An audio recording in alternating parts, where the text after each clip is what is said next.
Hi everyone, it's Aaron again. In this video I'll be explaining exception handling in Java. Exception handling is an extremely important mechanism which allows your program to maintain its normal flow of operations without breaking because of any unexpected runtime errors. Exceptions are classes that extends java.lang.exception or any other built-in exception classes. There are two types of exceptions, checked and unchecked. Checked exceptions are those which are checked at compile time. If some code throws a checked exception, the method must either have some sort of handling procedure or it must specify that the exception using the throws keyword. Unchecked exceptions are those that are not checked at compile time. In Java, exceptions under error and runtime exception classes are unchecked, and everything else is checked. Here I've made a few examples to show different exceptions. Within the try block, there's code that monitors for possible errors. If any of the described errors occur, it will execute the catch block. In the catch block, there is code for how we want the program to handle that specific error. Then finally, in the finally block, the code will execute no matter if an exception is caught or not. It's mostly used for housekeeping purposes. I'm going to run this so you can see what happens. So in this example, it tries to divide by 0. It catches the arithmetic exception and it prints this message. This is an arithmetic exception. It cannot divide by 0. And then in this one, it tries to print the length of the string, but it's empty. There's nothing in here. So it catches the null pointer exception and then prints out the message. This is a null pointer exception. The string is null. Now I'll show you the example with the finally block.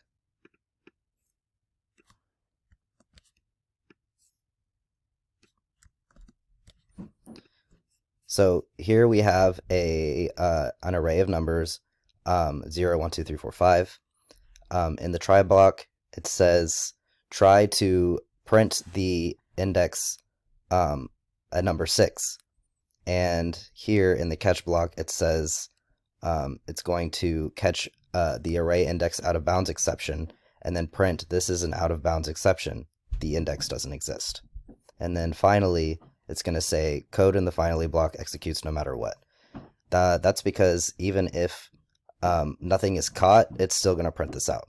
So here we'll play it again.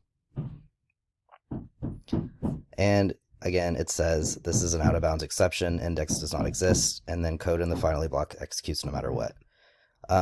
Now say there was a number 6 in this array. And we tried it again. Since there's nothing to catch here, it's going to try to do this, and it's successful. So it successfully prints out 6, and then again prints the finally block. Code in the finally block executes no matter what. Now I'll show you how to create your own exception class. These are called user-defined exceptions or custom exceptions.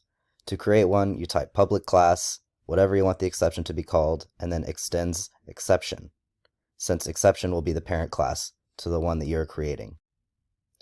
Then we're going to type this constructor, which takes string message as a parameter. Then we call the parent exception class's message. To demonstrate this custom exception, which is called number3 exception, I created a simple method here called hateNumber3, which will throw our number3 exception. Throws is a keyword that's placed in the method header when you know an exception might occur. You can declare multiple exceptions separated by a comma, and whichever exception occurs will be thrown automatically. The keyword throw, however, is different. It's used to explicitly throw an exception, which can only be done one at a time. So here in our example, we have both used. This method throws the exception. And then this statement says, if this happens, throw this exception. It's a command to the program to throw the exception and say this message. So I will run this and show you. Number3 exception, the number 3 was found because it tries this method for 1, 2, 3, 4, 5. It caught number 3, it got mad and said number 3 was found. And then in the finally block, it says numbers 1 through 5 were tested. That's all for this video. If I missed anything or you have any suggestions or comments, please leave them in the comment section below. Thank you.